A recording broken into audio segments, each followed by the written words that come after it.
Hey, welcome back, Hidden Acres Outdoors. I'm David. Today what we're going to do is take a look at this 24 volt battery operated, obviously, Kobalt brushless tree pruner. Then we'll just see what it does and give you a brief overview.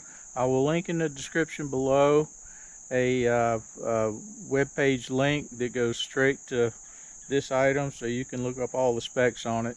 Okay, like I said, Kobalt brushless 24 volt max, 2 amp hours. We'll see how long this, well, we might see how long this thing lasts. It might last longer than I do. It's got an adjustable shaft on it. You can take this center section out here and just run the top and the bottom pieces. It's a real easy system to do and undo.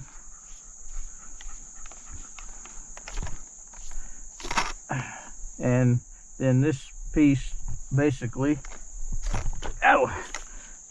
slides right out, and it's got the arrows on there so you can see how to put it back on there.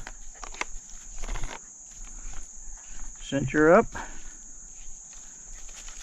and that's good.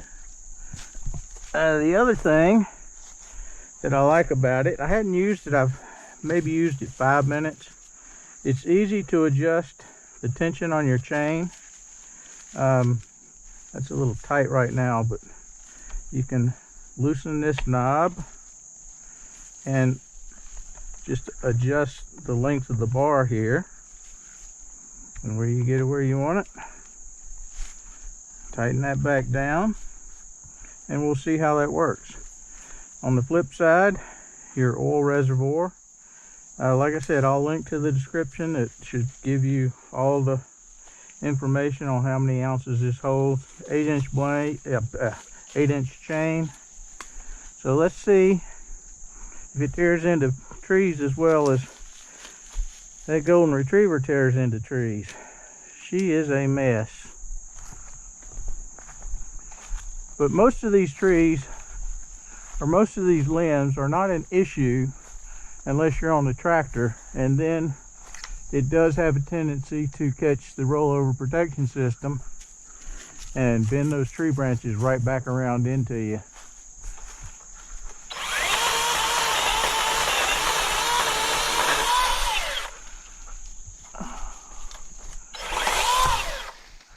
Not bad.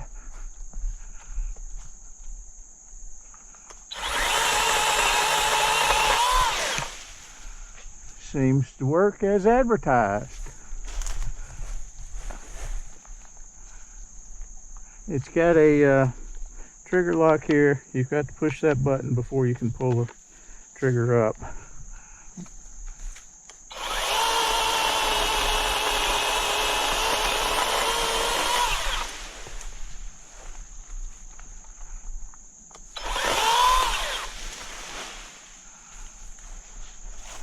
And it's a heck of a lot more quiet than using one of the 2-cycle engine ones.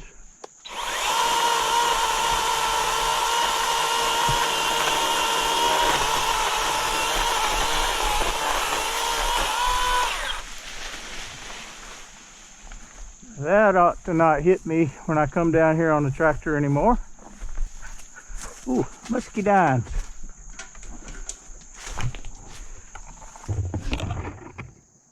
When I was a kid, Dad would drive around and find muscadine vines and go ask whoever owned the land if we could pick them, and then he'd make muscadine wine out of them. They're good stuff, basically wild grapes, and they are good. Let's just see if it'll take this whole tree.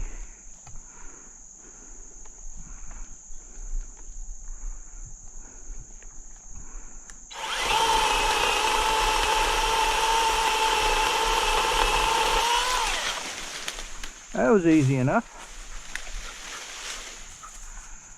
I'll put the grapple back on the tractor. Come clean all this mess up.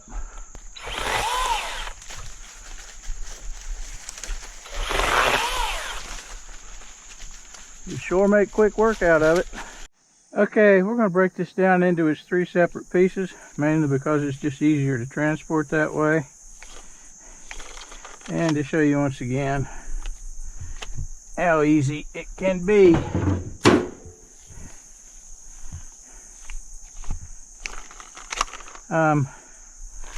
Overall, I'm pleased with it. I think we ran the battery out. I was hoping it would go a little longer than that, but it still did a yeoman's job on cutting through some thicker stuff. But the battery's dead. I'll have to go back and recharge it, and then we'll come back and do these other trails up over here tomorrow. Let's cut through here and show you a little bit what we got done. Some of the stuff.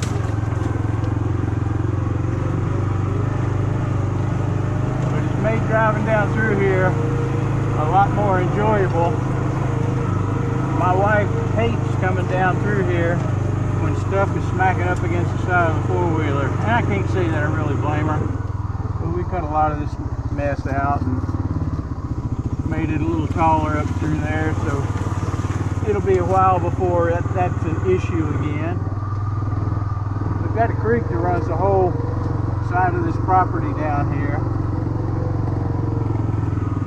Now this looks like a mess right now because these vines are holding this stuff up, but we cut all that off. I come here and grab that with the tractor grapple and it'll be gone in no time flat. All this stuff here too.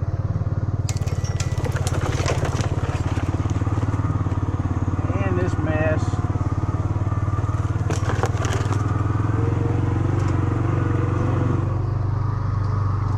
So we did get quite a bit cut. You can see about what the battery power was. Did all this over here. And like I said, a lot of this stuff is not your stuff you're going to be trimming off your pruning off your trees in the yard. I mean, we took out some decent sized limbs, some 3 and 4 inch limbs actually.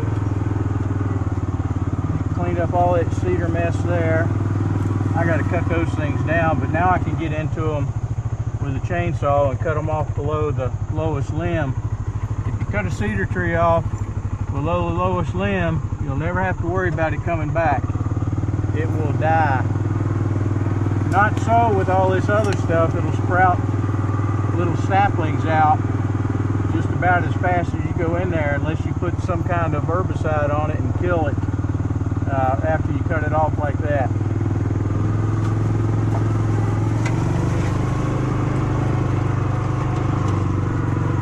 I keep threatening to cut that tree down, but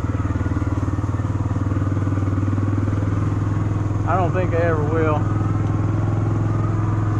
It's too pretty in the fall. Like I said, the only thing I can find to say about it is that it works good, especially given the price we paid for it. It does feel plasticky, but that's because it's plasticky. It's not a professional model, but I'm telling you, if you've got more stuff to do than I did with this today, and the type of stuff you're cutting through, you need to buy yourself a chainsaw. That's all I got to say about that. But we'll see you next time from Hidden Acres Outdoors. Bye.